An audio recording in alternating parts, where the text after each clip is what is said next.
Oi, how's it going, YouTube? Today we're going to be going over 305 picks, and we're going to Australia, looks like. And so I'm actually going to be making a video separately also on the co-main and the main event, but I kind of figured I'd do the main card separately as a prediction video, and we're not going to go over the prelims. You know, I usually like to, but these odds are just like all favoring the Australians, and I honestly would pick all the Australians probably, so we're not going to be doing that. We're going to be going into the more interesting ones that I like, okay? And so, first of all, we got Jingliang, the Leech, right, versus Carlos Prates. And Carlos Prates has a ton of hype, obviously, surrounding him. He's the big favorite here for some reason, which I'm actually picking the Leech, but let me explain why. So, I mean, Carlos Prates, obviously, he's on a 9-fight winning streak, I think. And he hasn't lost in, 5 years or something crazy like that, right? And he has those 3 knockouts coming up in the UFC or something like that. And obviously, you know, he debuted against Trevin Giles, and I actually didn't like that fight because, in my opinion, Giles was winning that fight, and up until the KO, right? And so you're saying, you know, if you're looking at the win-by odds here, you're saying, oh, Carlos Prates is going to KO him, easy. But the Leech hasn't been KO'd, okay? So I'm not going to see this as a KO, right? So there's no chance the Leech is getting KO'd this fight. So I can't pick Carlos Prates by KO, and I actually do see Jingliang, the Leech, outpointing Carlos Prates, and maybe even decides to go to the ground and mix in some grappling, which would be smart probably, but I don't know if he's gonna do that. But I'm picking Jingliang, okay? And that's a big underdog pick. So guys, I mean, I could see this happening as well. This is a realistic pick. Now let me move on. Rozenstruik versus Tuivasa. I'm actually gonna be going with Tuivasa. I know it sounds crazy because he's on a 16-fight losing streak right now, but I don't think Rozenstruik is going to try and grapple, right? I don't think he's going to try and grapple. And if you look, Tuivasa has lost to Sergey Pavlovich by KO, lost to Dom by KO, but I'm pretty sure the rest of his losses are submissions, like Volkov and Marcin Tybura, right? I don't think this is going to go to the ground, right? And so he can get KO'd by elite strikers, right?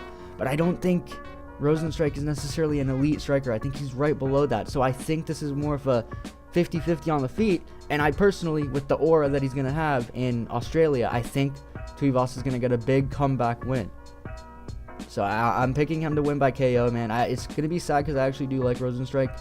And obviously he did have to defeat Shamil Gaziev recently, so that's a good win for him. But I think this is gonna go towards Tuivasa, even though he is a big underdog. Well, decent underdog. But I think I'm picking Tuivasa, right? He's gonna break his streak, and he's probably gonna hit a shoey after in the octagon. You know, it'd be fun to see, and I think it's gonna happen. So I'm hoping for it, and I think it could happen. Let me see what the win by odds are. 93% KO. 93% KO. Yeah, so they're not expecting Rozenstruik to grapple either, but I think,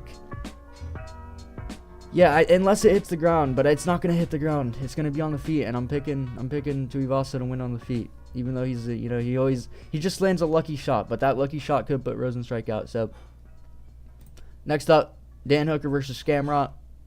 Mateusz Gamrot. I'm picking Gamrot. There's no way I'm picking Dan Hooker, even though I like Dan Hooker. I just don't think he's going to win this fight at all, bro. I can see Gamrot it's going to be kind of similar to the Jalen Turner fight, in my opinion. And Gamrot's probably just going to wrestle the entire fight. Just smudge Dan Hooker into the octagon. It's just going to be a boring fight. Probably a lot of boos from the crowd, but it's not going to go the way that we want it to go, which is Dan Hooker winning. But unless you're a Gamrot fan, you know, fair enough, Gamrot's a cool guy or whatever, but I'd rather prefer Dan Hooker to win. I'll be rooting for Hooker, but I just don't think he's going to win this fight whatsoever. Especially, he broke his arm in his last fight against Jalen Turner or something as well. That's not going to heal up. There's no way that's healed by now, unless it's been a full year and I'm tripping. But still, regardless, that's not going to change anything. The arm doesn't change anything for me. That's not a factor that I'm looking at. I know Gamrot's usually the fluky flukester in these situations, but I think Dan Hooker would have to be the fluky flukester to win this. And let me see. KO, sub. I don't know. Gamrot's not going to fluke this. Gamrot's probably just going to smudge this. And Dan Hooker would have to fluke to win. But I actually hope he does win this. It would be cool to see Hooker kind of he would be in the top 5 if he won this, right? I think so. It'd be cool to see again, but alright, my recording just got corrupted, but we're gonna continue. I'm going back to Steve Erceg versus Kai France. I am going to be doing a separate video on this, but I also am going to be picking Steve Erceg. I'll tell you guys that right now. I don't think Kai France has a chance in this fight. I understand it was a robbery against Amir Albazi, but I think Steve Erceg is the champ right now. He's running off that high about how well he performed in his last fight against Pantoja, and he's gonna come here and prove the haters wrong, prove the people that said he lost wrong, and he's gonna put on a showcase. And I wouldn't be surprised if he knocks out Kai France, okay, in the first round. I wouldn't be surprised if he knocks him out in the first round, okay. But I'm gonna be picking him by a 30-27 decision. But if he does end up knocking Kai France out, then I'm not too surprised, right? They got the odds here at 9%. I don't really care though. I wouldn't be surprised, okay? So I'm just gonna tell you that right now. I know Steve Erceg is the favorite, but I think he's the favorite for a reason. He's a favorite for a reason because he's gonna knock this fucking elf the fuck out, okay? And let me just move on. I'll move on to the main event. I already did this, so it's kind of retarded me doing it again, but I'm picking Dricus Du Plessis, okay? I think Izzy's not that guy anymore. He doesn't have that dog in him anymore.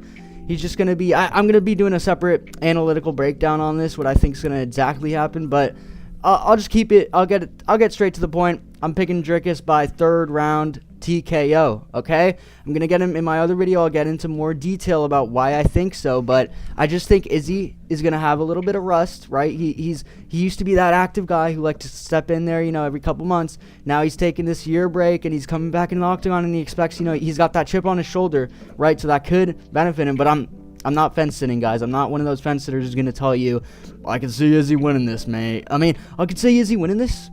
He's a great fighter. I mean, obviously, he has a great chance. I think he doesn't have a chance in this fight, guys. I'm going to be honest. I think Dricus Du Plessis is going to knock him out, TKO him, more specifically, in the third round. And just come back to this video. This is going to age perfectly. I'm going to make a whole detailed prediction on this. But I'll leave it at that because I kind of want to get into it in the nitty-gritty in a separate video. And we're going to also do a separate video for Steve Erceg and Kai France. But I hope you guys enjoyed this video, this quick little pick video. My picks are all going to age well. I'd probably chuck $100 on this. I'm sure it'll hit. But yeah, I'll see you guys in the next video. Leave a like. Let me know what you guys want to see. Subscribe. I appreciate it. We're trying to grow the community. And I'll see you guys in the next video. Peace.